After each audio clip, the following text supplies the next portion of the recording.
camera on my phone was still open from taking a picture of the centerpiece when I saw them. I had arrived at the venue 40 minutes early because that is what I do. 62 years of living has taught me that showing up before everyone else gives you the only honest look at a room before people start performing. I wanted to see the tables set right, the flowers placed where I had asked them to be placed, the little card holders straight instead of angled like the catering coordinator always seemed to prefer for reasons I never understood. It was my daughter's bridal shower. I had planned it for 4 months. Every detail had come from me. My husband was supposed to be golfing. That was what he had texted me an hour earlier. Heading to the course with Ray. Back by 6. Have fun today, sweetheart. I had read it while driving and thought nothing of it except mild annoyance that he signed off with sweetheart, which he only ever did when he felt guilty about something small. A forgotten errand. A missed appointment. I had filed it away the way you file things that seem minor. You learn after 38 years of marriage which things are worth picking up and which ones you can leave on the floor. The venue was a restored farmhouse about 20 miles outside of Columbus. My daughter had chosen it because of the wraparound porch and the light. It sat on a property with an old oak tree in the back that showed up in every photo like it had been placed there by someone who understood composition.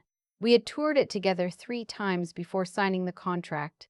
I knew the layout the way I knew my own kitchen, which is why, when I walked through the side entrance to check on the back room where we were setting up the dessert table, I saw them before they saw me. My husband was not at the golf course. He was standing near the far window of the back room with his hand resting against the wall, angled toward a woman in a way that had nothing casual in it. Not the posture of a man who had run into someone by accident. The posture of a man who had arrived, who had planned to be exactly where he was. The woman was my daughter's maid of honor. She had been my daughter's closest friend since college. She had stood in my living room at Thanksgiving. She had asked me once for my corn pudding recipe because she said nobody made it the way I did. She was 29 years old, and she was standing inside a moment with my husband that she had no reason to be standing in unless it had happened before. I did not make a sound. I don't know if that was instinct or training or simply the way the body protects itself when the mind hasn't finished processing what the eyes have already delivered. I stepped back behind the doorframe. My camera was still open. My hands were steadier than they had any right to be. I took the picture before I thought about it. Then I pressed myself flat against the wall in the hallway and stood there with my back against the plaster and my heart doing something loud and inconvenient in my chest. While the sound of voices and early arrivals began filtering in from the front of the building, someone laughed near the entrance. Heels clicked across hardwood. The world outside that hallway was moving at its usual pace while mine had just stopped and changed direction entirely. I heard her laugh at something, low and familiar, the kind of sound that belongs to a shared joke, not a first conversation. My daughter was going to walk through that front door in 20 minutes wearing a white sundress I had helped her pick out, ready for the happiest afternoon of her engagement, and her maid of honor was in the back room with my husband acting like the building belonged to them. I put my phone in my bag, then I walked back out the side entrance, stood in the gravel parking lot, and looked at the old oak tree in the distance for a long moment. The morning was bright and ordinary.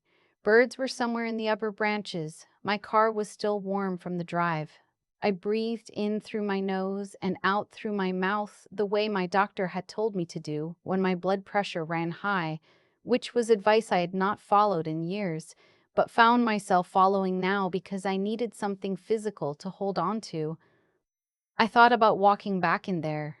I thought about what I would say, how it would sound, what my face would do when I stood in front of them.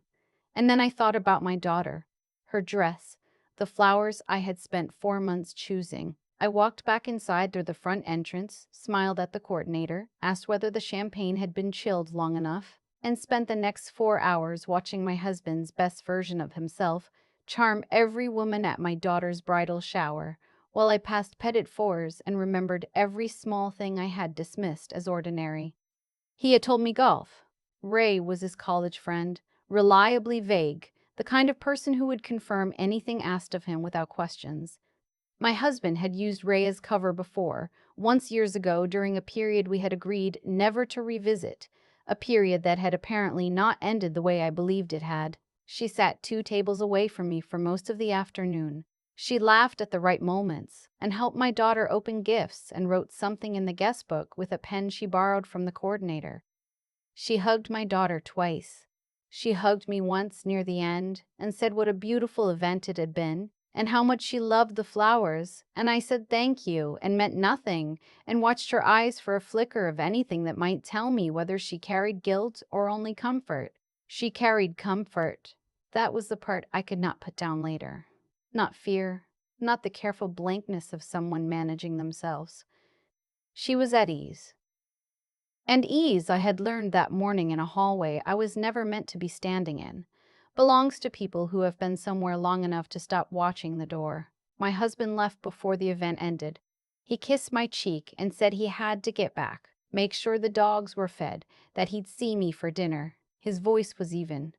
He smelled like the same cologne he had worn for 20 years. I watched him walk to his car from the window and thought about all the ordinary exits I had given him credit for without question.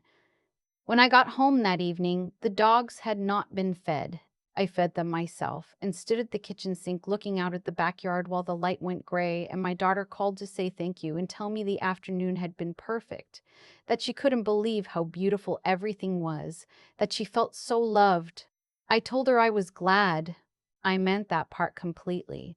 After we hung up, I sat down at the kitchen table with a cup of coffee that went cold in front of me and started going back through the last year, the way you go back through a familiar road after someone tells you there was a turn you missed. His phone habits had changed. Nothing dramatic. He had always been a private person, never someone who left his screen unlocked on the counter. But sometime in the past year, the phone had started coming into the bathroom with him, started charging on his side of the bed instead of the shared outlet on the dresser where we had both plugged in for 15 years. I had noticed and filed it under the kind of shift people make when they get older and more particular. I had given him the benefit.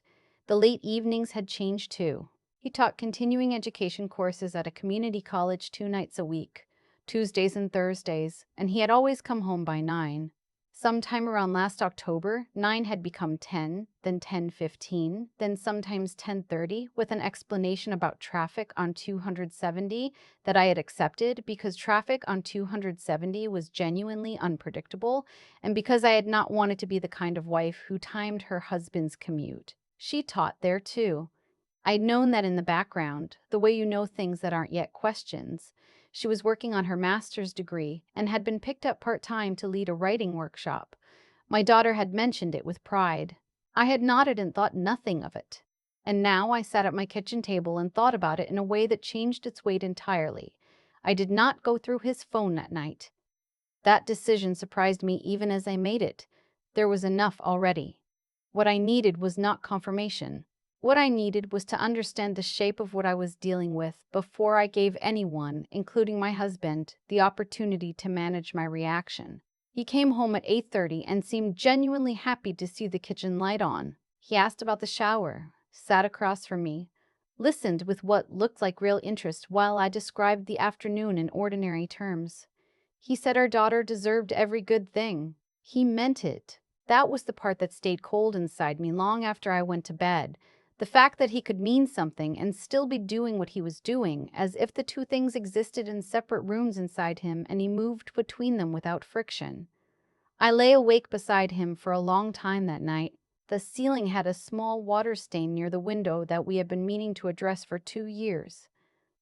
I stared at it and let myself think clearly for the first time all day. She was standing up in my daughter's wedding in 6 weeks.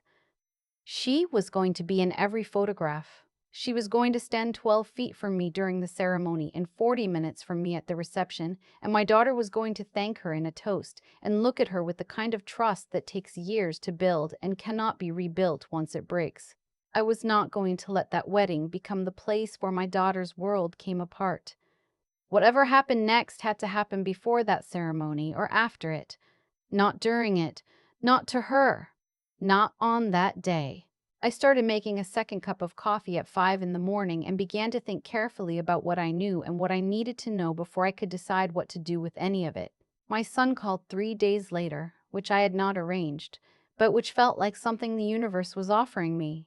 He called to check in, the way he did every week or so, from Portland, where he had been living for 4 years. His voice had that morning coffee ease to it, slightly distracted, genuinely warm. We talked for a few minutes about nothing significant, and then he asked how the shower had gone, and I said it had been beautiful. And then I said, I need to tell you something, but I need you to let me finish before you say anything. There was a pause. Okay, he said, and his voice dropped the way voices drop when they understand something serious is coming. I told him what I had seen. I told him where I had seen it. I told him about the picture, which I had not shown anyone. I told him about the picture, which I had not shown anyone. I told him about the late evenings, the phone, the timeline. I told him who she was. The silence on the other end of the call was different from the silence of not knowing what to say. It was the silence of a person absorbing something that their body understands faster than their mind wants to. He's been doing this before, he said finally. Not a question. I believe so. How long? I don't know yet. He asked whether I was going to confront his father. I told him not yet. He asked why not. I told him because confrontation without full information hands the other person a script, and his father had never needed much help writing his way out of a corner. What do you need from me? He asked. I need you to know, I said. I needed one person to know. He was quiet again for a moment. I'm booking a flight. Not yet. Mom. Not yet. I said it firmly enough that he heard it. Stay where you are. Let me work. He didn't like it. I could hear the particular quality of his restraint, the way he held himself back, not because he agreed, but because he trusted me to know my own situation better than he did. That trust was one of the things I had worked hardest to earn, and I did not take it lightly. After we hung up, I sat at the dining room table with a yellow legal pad and wrote down everything in order. Not angrily, carefully, the way I used to prepare lesson plans, which was my profession for 31 years, writing down what I knew, what I needed to verify, and what I intended to do with what I found. My husband handled our finances the way he handled most practical things, thoroughly and without much transparency, not because he was deliberately excluding me, but because early in our marriage I had let efficiency substitute for involvement, and he had simply continued what I had allowed. I understood that now with a clarity that came too late to be useful. I called my accountant the following Monday. I had worked with her for 12 years, and she had a dry, precise manner I had always appreciated. I told her I was reviewing some household account activity and asked whether she could walk me through the statements from the past 18 months. She did not ask why. She scheduled the appointment for Wednesday. What she showed me was not dramatic. It was steady. There were cash withdrawals that recurred on a loosely regular schedule. Not large enough to trigger a conversation, just consistent enough once you laid them side by side to form a pattern. A restaurant charge here, a hotel charge there. One that I did not recognize in a city 2 hours from Columbus on a date when he had told me he was at a professional development conference for the college. I had packed his bag for that trip. I had put in his good sweater because the forecast had said cold. My accountant printed the summary and handed it to me across her desk without commentary. I appreciated her more in that moment than I had in all 12 years combined. I drove home with the papers on the passenger seat and thought about how much of a life can be built in the space between what a person shows you and what they assume you won't check. Not a dishonest life all the way through. Not a man who had never meant anything he said, but a man who had been managing two things at once for long enough that the management had become routine, had become practiced, had become something he no longer needed to think carefully about. That was the part that sat heaviest. Not the betrayal in flashes, the betrayal as habit. I found the apartment through an insurance statement he had left on his desk. I had gone in to look for the homeowner's policy because the renewal was due, and he had mentioned leaving a copy somewhere in the study. I was not searching for anything. I was looking for what I had been told was there. And underneath the homeowner's renewal was a renter's insurance statement for an address I did not recognize. It was 3 miles from the community college. I did not touch it. I took a photograph with my phone, put everything back where I had found it, and walked out of the study and sat down on the bottom step of the staircase for a very long time. An apartment meant permanence. It meant a lease, a key, a drawer somewhere that probably held her things. It meant he had not only been carrying on something, he had been housing it. He had been funding a second place to live while paying the mortgage on our home and coming to dinner and asking about my day and saying sweetheart in texts when he felt guilty about small things. I thought about my daughter choosing her wedding dress. I thought about the rehearsal dinner we had booked at a restaurant downtown, the one she had picked because it had a private room with exposed brick that she said made her feel like she was in a movie. I thought about the toast I had been quietly drafting in my head for 3 months. Then I called my attorney. He had helped us with our wills 6 years ago.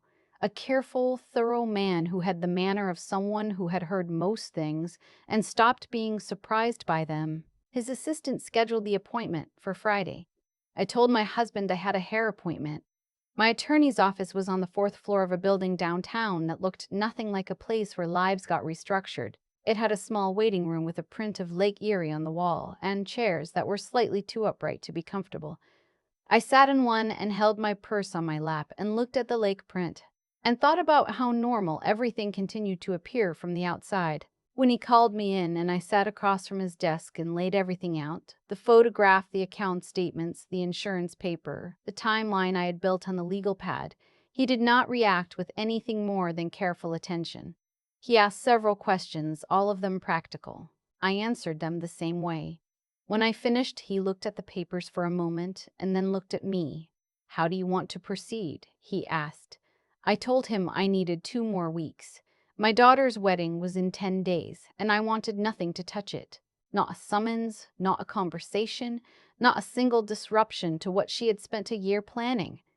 He said he understood, wrote something in the margin of his notepad, and told me to call him the day after the wedding. I went home and made dinner. My husband came in at 6:30, took off his jacket, said the department meeting had run long. He asked what we were having. I told him. He said it smelled good. I watched him move through the kitchen with 38 years of comfort and thought about the apartment 3 miles from the college and felt something in me go very quiet and very still, the way a room feels just before someone opens the door. The wedding was on a Saturday in early October, when the Ohio light does that particular thing it does in fall, golden and slightly melancholy, as if the season already knows it's about to leave. My daughter was the most beautiful I had ever seen her.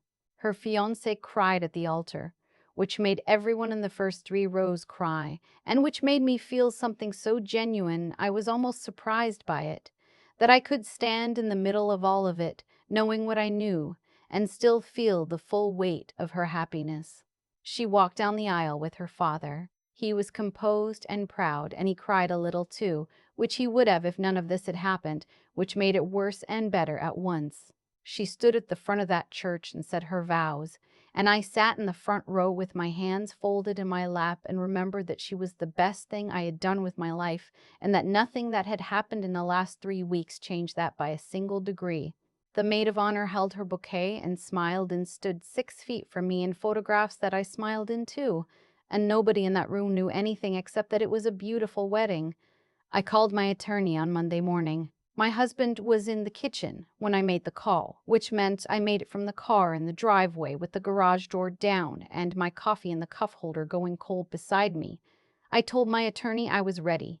He said he would file by end of week. I went back inside and ate breakfast across from my husband and listened to him talk about the drive back from the reception venue, how long it had taken, how the DJ had been better than he expected. He said our daughter had looked radiant.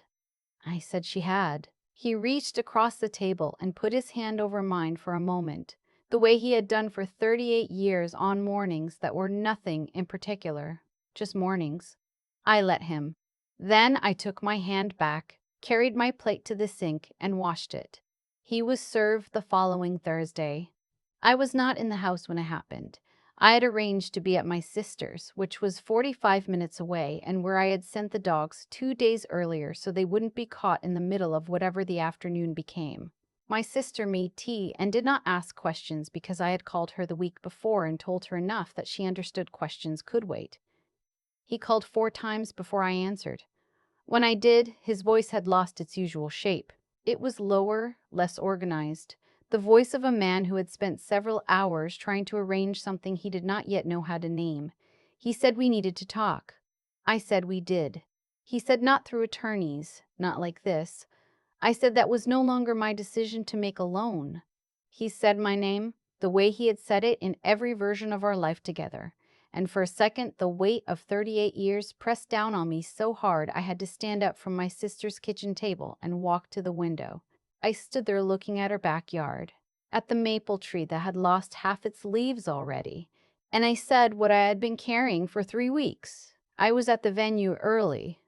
I saw you. The silence on the other end of the phone was different from every other silence in our marriage. It was the silence of a man who had run out of hallway. He did not deny it. He said her name. He said it had been 2 years. He said he had not known how to end it, which was the kind of sentence that turns a person into a stranger in the time it takes to hear it. Not because it was the worst thing he could have said, but because it was the truest, and the truth of it made everything before it look different. I told him I would be home on Saturday to collect some things. I told him I had already spoken with an attorney and that all further practical matters would go through counsel. I told him our son knew. His breath changed when I said that. How is he? He's managing, I said, like the people in this family tend to do. He asked about our daughter. I told him she would be told at the right time, in the right way, and that I would handle that myself. I told him he was not to say anything to her before I did. He agreed to that without argument. Whatever else he had lost that Thursday, he had not lost the ability to understand what mattered most. I let my son come the following week. He flew in on a Tuesday, and we sat at my sister's kitchen table, the same one I had stood up from during the phone call, and he asked me how I was, and I told him I was clear. Not healed, not finished, but clear. He said that was enough for now. He stayed for 4 days, helped me move the things I needed to move, sat with me through the evenings without needing to fill them with words, and flew back on a Saturday morning after making me promise to call him when anything shifted. I promised. I meant it. The divorce was not simple. Nothing of 38 years is. There were delays, requests for documentation that had to be gathered and submitted and reviewed. There were weeks when the process moved like cold molasses, and weeks when it moved faster than felt possible, and both of those paces were disorienting in different ways. He cooperated more than I expected, which I credited less to remorse and more to the fact that the evidence had removed most of his options. The apartment came up in the asset review. The accounts came up. The timeline came up. Things that had lived quietly in the margin of ordinary life became, in the context of legal process, exactly what they were. She was not mentioned by name in any document. That was not mercy. It was strategy. There was nothing to be gained by pulling her into the legal machinery when she was already disappearing from everything else. My daughter removed her from the wedding party retrospectively, in the sense that she was simply no longer included in the photographs displayed in their home. And when my daughter finally asked me directly, 6 weeks after the wedding, why a particular distance had opened between herself and her former best friend, I told her the truth. Not the version designed to make her feel better. The truth, laid down carefully, the way you set something fragile on a table when you know it will not survive being dropped. She cried for a long time. Then she asked whether I was okay. I told her I was. She asked whether her father knew I had seen them at the venue. I said yes.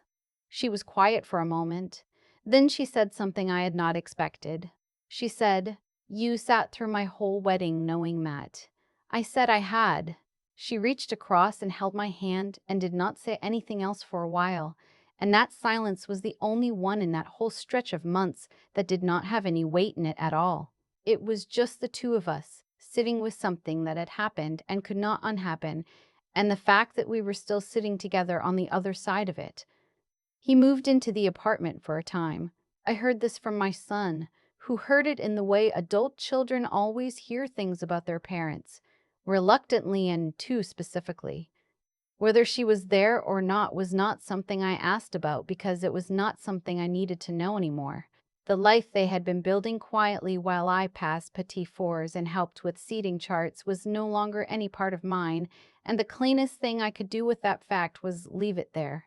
I retired from teaching 2 years before all of this. I had been quietly restless since then, the way people get when the structure of decades falls away and the days become open in a way that feels like freedom until it starts feeling like drift. I had taken on a few things: a literacy tutoring program at the public library, a container garden on the back deck that had gotten more serious than I intended, a standing dinner with my sister every other Thursday that had been on the calendar for so long it had become load-bearing. None of it had been enough. I had been waiting, without knowing it, for something to do with the person I still was when the teaching was over and the children were gone, and the house had quieted into something that needed filling. The process of leaving my marriage, as painful as it was and as long as it took, had clarified something. I had spent 38 years being efficient where I should have been present, trusting where I should have been paying attention, making room for someone else's management of things that had always been mine to manage. That was not entirely his fault. Some of it was mine, the long, slow drift of giving things over that I should have held. I was not going to do that again. The house was mine in the settlement. I had the equity, the history, the dogs, and the back deck where the tomatoes had gotten completely out of hand that summer in a way that felt almost like something working in my favor for once. My son called every Sunday.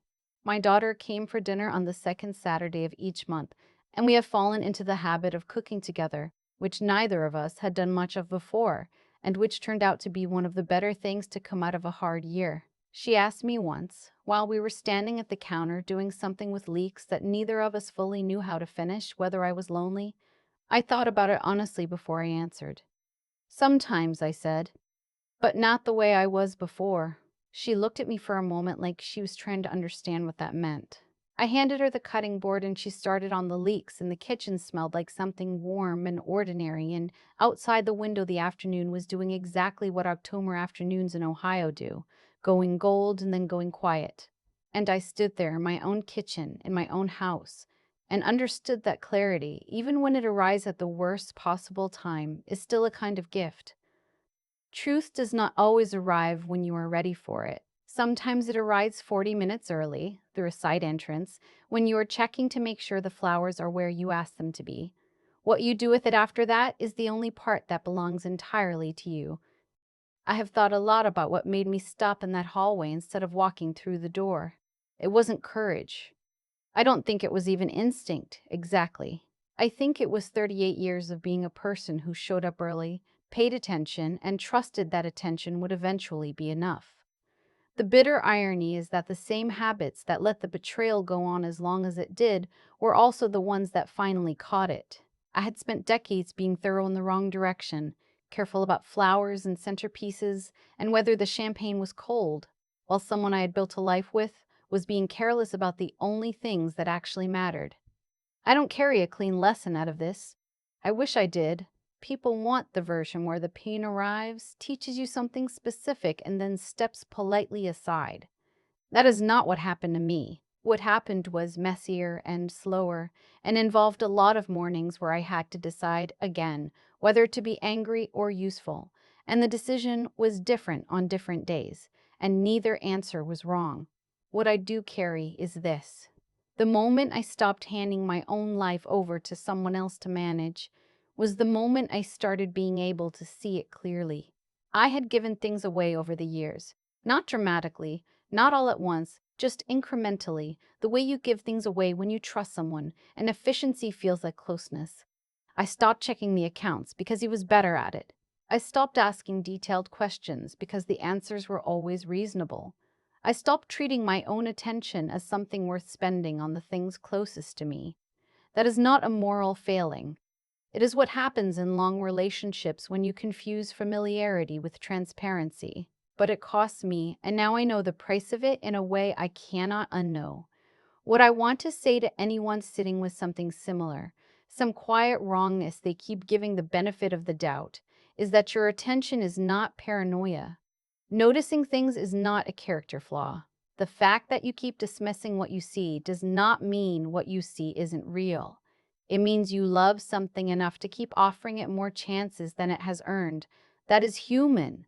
It is also something worth examining. My son flew in and sat with me through the hard part without needing to fill the silence. My daughter held my hand in her kitchen while Leek sat half-chopped on the cutting board and asked whether I was okay before she asked anything else.